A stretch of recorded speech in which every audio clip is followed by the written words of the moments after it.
Attention, karibu mwana michezo kokote pale ulipo, ni kualike na nikukaribishe kwa heshima na taadhima. Katika zile medali za kimichezo tunaangazia mengi. Niko na mwenyekiti wa baraza la wazee Mzee Msumi akiwa na furaha kweli kweli. Pengine chanzo cha furaha yake pengine ni matokeo ya klabu yake katika hatua ya group stage mashindano ya CAF Champions League. Mzee Msumi, hongera kwa furaha kwanza ulio. Kwanza kubwa tumshukuru Mwenyezi Mungu. Tufanya leo tukutane tena hapa. Lakini furaha kwa binadamu ni sehemu ya maisha. Kama una furaha hata umri wako utanyongonyea. Lakini furaha hiji hivi, furaha inakuja kwa kutafutwa. Kundi la kifo unaendelea kuwashangaza kama si kuishangaza Afrika kwa ujumla. Nafasi ya kupewa Young Africans ndio timu ambayo labda ilikuwa inaonekana itakwenda kuburuza mkia dhidi ya Waarabu watatu waliopo katika kundi hilo, na CAF yenyewe ilisema hili ndio kundi la kifo, lakini Young Africans hapo hapo wanapenya kwenye miamba na yuko nafasi ya pili kwa tofauti ya magoli tu, alama 4 dhidi ya National Ahli na alama 4 pia. Pengine nini siri ya Young Africans kufanya vizuri mpaka hivi sasa kwenye michezo miwili mtawalia, home na away kwa maana Algeria? Unajua, kwanza ifahamike, unaposema kwamba kundi la kifo, katika kundi la kifo sisi ndo mabingwa, wale wengine wote sio mabingwa kwao. Kwa hiyo inastahili kwanza wale watu heshimu, yaani unapokuja kukutana na Yanga wao waje na adabu. Sisi ndo mabingwa, tofauti wao wengine wasema kundi lao jepesi, wakati wao katika timu nazo yeye sio bingwa, wengine mabingwa. Lakini pili, sisi katika mashindano haya tujitafakari na mapema baada ya matokeo ya mchezo wa kwanza kufungwa Malawi. Tuko na sababu nini? Ikaja kabainika kwamba mwalimu uwezo wake mdogo, uongozi ukaleta mwalimu mwingine. Kwa hiyo kinachobaki kwa wanachama na wapenzi ni kuongeza mshikamano, kushikamana kwa pamoja, na kila mtu achangie mawazo yake, ndio mwenye fikira sahihi, ili kuona Yanga inapiga hatua. Hii ndio sababu kubwa ya msingi inayotufanya tutembee kifua mbele, na ni imani yangu hatutani, tumezamilia. Safari haiwezi kaishia. Safari haijaisha. Na ndio maana katika mechi 6 tumepiga 2. Katika hizo 2 tumeshinda moja tumesuluhu. Bado tuna mechi 4. Kama tuna mechi zilizobaki hizo, tuna mategemeo kwamba sisi kufanya vizuri zaidi. Mtazamo wako juu ya performance ambayo umeiona ya timu inakupa matumaini ya kiasi gani kuelekea katika michezo inayofuata, kwa maana dhidi ya National Ahli, bingwa wa muda wote wa Afrika? Mimi hofu sina. Kwa sababu gani? Mchezo wa mpira ni mchezo bayana. Anapocheza Yanga uwanjani kila mtu anaona. Sawa Na ujue kwamba ndio klabu kubwa hii, hata kwenye historia ya Afrika tunaweka mambo makubwa. Afrika na nchi 54. Lakini mfungaji wa goli bora katoka Young Africa. Sasa wale wengine wakasema tunampeleka huyu, hatujui kwamba yeye nini kapata. Kwa maana hiyo basi hata tumekwenda kule bado kwa wachezaji wa Yanga ni gumzo. Wakawa wanamuongelea Pacome, leo hii dunia nzima inamuongelea Diala. Sasa hiyo mna klabu kubwa. Leo ukimsifia Mzize, kesho utamsifia Pacome. Kesho kuta utamsifia Diala, siku unaofuata utamsifia Jobu. Iko siku utamsifia Max Zengeli. Sawa? Ndio sifa ya timu kubwa. Ndio sifa ya timu kubwa. Kwamba yoyote atafanya majukumu. Watu wote ambao waliponda sana Dube. Sasa Dube moto ule ule. Kila mtu anaona kwa nini anafanya uwanjani. Kwa maana sifa kubwa kwanza ni mshikamano. Benchi la ufundi na wachezaji wake. Mshikamano wa pili viongozi na idara mbalimbali. Kundi la mwisho ni sisi wanachama na wapenzi wa Yanga. Ndicho kifanya mpaka hivi sasa kuhakikisha kwamba timu inakaa kwenye mstari, kwa maana ya kwamba mpaka hivi sasa mko nafasi ya pili na matumaini ya kwenda hatua inayofuata kwa wananchi yako juu ni zaidi ya kawaida. Kipi kifanyike zaidi sasa kwenye michezo ambayo inakuja? Kipi kifanyike? Unasema hapana. Hapo tunatafuta muendelezo. Kila tupokea tukio nyinyi mtakuwa mashuhuda.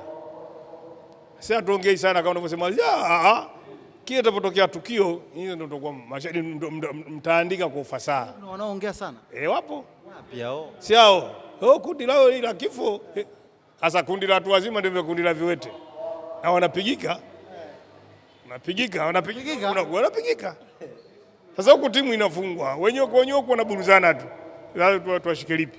Kwa sababu wa Tanzania wana Simba na wana Yanga. Walitegemea kwamba jana Simba wangekaa wakajadili kuangalia nini kinachowasumbua. kwa sababu si wengine tulishatoka wale kwamba katiba yao mbovu, na serikali inajua kwamba katiba yao mbovu, na ndio maana wakatakiwa wale sasa waje warekebishe. Matokeo yake umekuja pale umepaka waendelee hivyo hivyo. Mwenyekiti walikuwa hawamuelewi, sasa wana haki ya kuhoji, lakini alikuwa ni kama ana panic. Kwa wao wakasema sasa ngoja tumvue. Hawamuelewi kaongea lugha gani ambao hawajui. Mimi naamini Murtaza Mangungu kaongea Kiswahili fasaha. Shida iko kwa wao. Wao walikubali vipi wewe unaita makablasha siku ya mkutano? Huo mkutano wa katiba.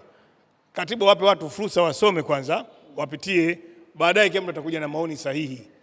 Lakini sababu huyo anakuja kusoma, kashajiandaa, kashapitia, wewe umepewa mlangoni. Yako mengine yatakupita. Kwa pale shida ilikuwa ipo kwa nani? Hawakumuelewa.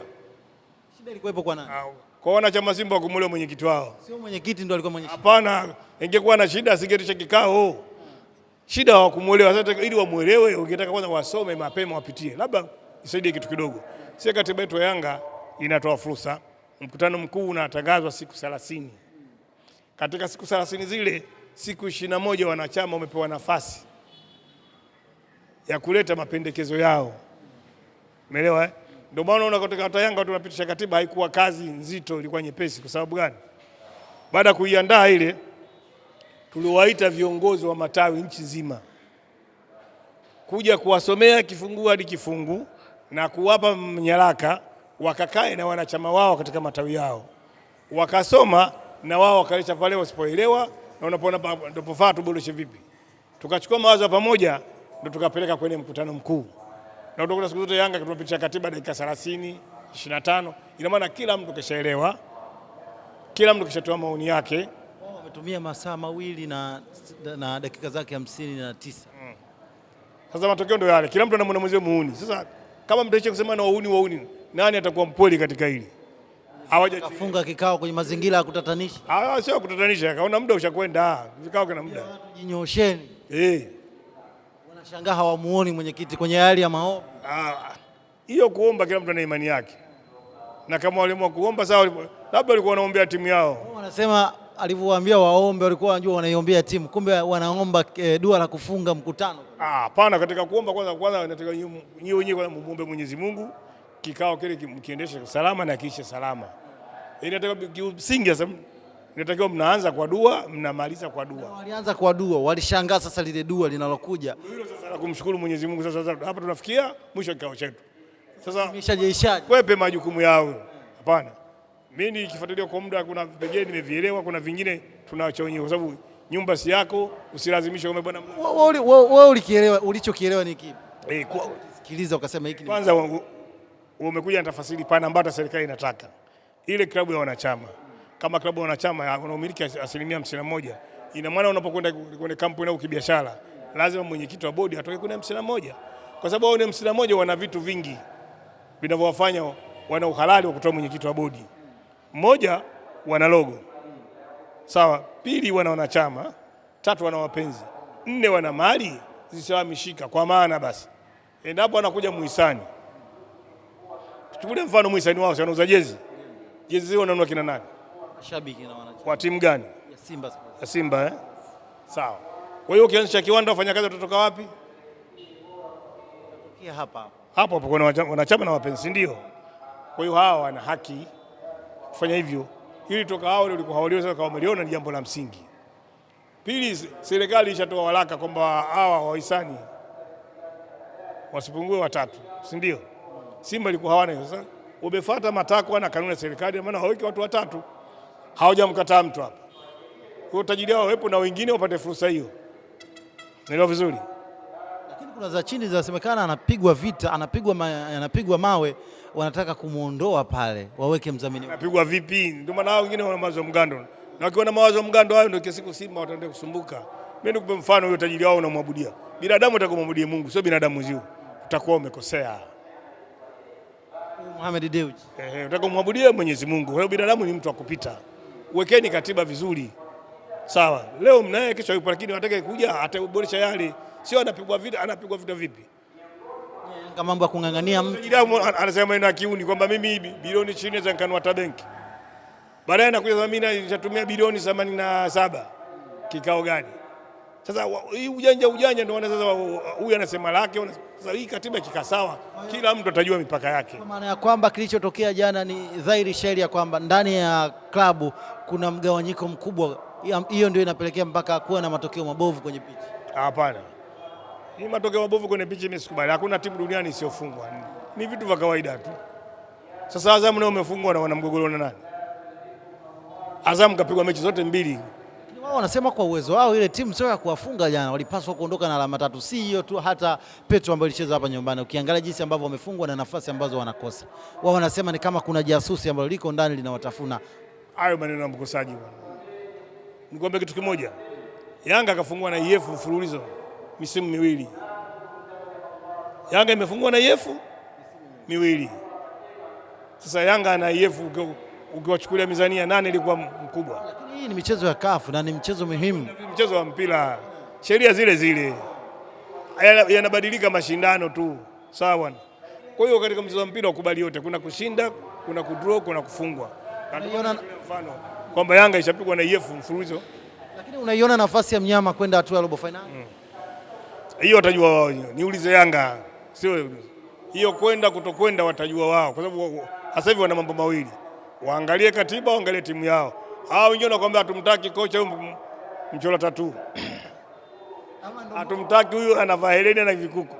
Kila mtu ana utamaduni wake. Huwezi kumzuia Mmasai asivae rubega, huwezi kumzuia Mmasai asitembee na kisu. Ama ndio mwendo wameshaumaliza? Hapana, mwendo hawajamaliza. Bado kundi liko hai. Ahmed Ally kwamba toa pointi 15. Ina maana kama pointi 6 katika 15 bado ngapi? Kapoteza pointi 6, 15 bado ngapi? 18. Katika 18 bado kuna 12. Wanaweza wakaenda. Wao wana Simba waondoe pressure. Waondoe pressure. Akiwa kae kitako wakubaliane. Vipi kuhusu swali ambalo aliulizwa mwenyekiti Murtaza Ali Mangungu kwa kumalizia ya kwamba aliulizwa mwenyekiti sambamba na wajumbe wake, aliulizwa swali hilo na mwanachama kwa mambo ambayo wameshayafanya mpaka hivi sasa na uvunjaji wa katiba ambao wameufanya, wanaweza kuiongoza Simba? Lakini mwenyekiti alijibu ni kama alikuwa amepanic hivi. Labda maoni yako juu ya hili ni yapi? Na limezua mijadala mingi, watu wasema kwa nini mwenyekiti ameshindwa kulijibu swali hilo? Ilikuwa alikuwa sio swali. Na niwaambie wana Simba kwanza, unaweza ukenda shule mkaa 45 akapata faulu mmoja, wengine wakafeli. Wewe unaposema mwenyekiti kavunja katiba, nukuu moja vipengele vya katiba. Sio unasema kwamba wewe na wenzako hamtoshi. Kwa sababu kama watoto usingekuepo pale. Yaani kimsingi ndio unapotaka kujenga hoja kwenye katiba, nukuu na vifungu. Mwenyekiti umefungu hiki, ibara hii, hapo unasimama na hoja. Lakini wewe na wenzio mmevunja katiba, hamtoshi. Sasa wewe unatosha vipi? Kuna neno moja hapo labda niweke vizuri sana. Na lilisemwa jana. Wakati kuna mmoja anadai kwamba kwa nini mwisani wetu aliahidi kununua basi hajanunua. Akamwambia wewe mwenyewe umevaa jezi feki. Sasa wewe unanunua jezi feki, huyu mwisani pesa anaitoa wapi? Kwa hiyo kwanza ifundisho kwa Simba, acheni kununua jezi feki, nunueni jezi za ukweli, muiendeleze klabu yenu. Sasa kama nyinyi mnachukua jezi ya shilingi 500 Karume kwenye vumbi, mnaogopa kuna 50, Simba itapata mafanikio. Unamuunga mkono mwenyekiti. Yuko sahihi. Neno lako la mwisho kwa mashabiki na wanachama wa Young Africans na wale ambao wako kileleni mwa furaha mpaka hivi sasa juu yaliyotokea? Neno langu la mwisho, furaha isizidi sana. Safari bado ndefu. Tunapanda mlima. Hatujafikia hata katikati. Ili tufike kileleni. Yaani kikubwa tuzidishe bidii. Tuache mzaa, tuache dharau. Kila mtu atoe maoni yaliyokuwa sahihi. Itakayowasaidia viongozi kuendeleza hili gurudumu.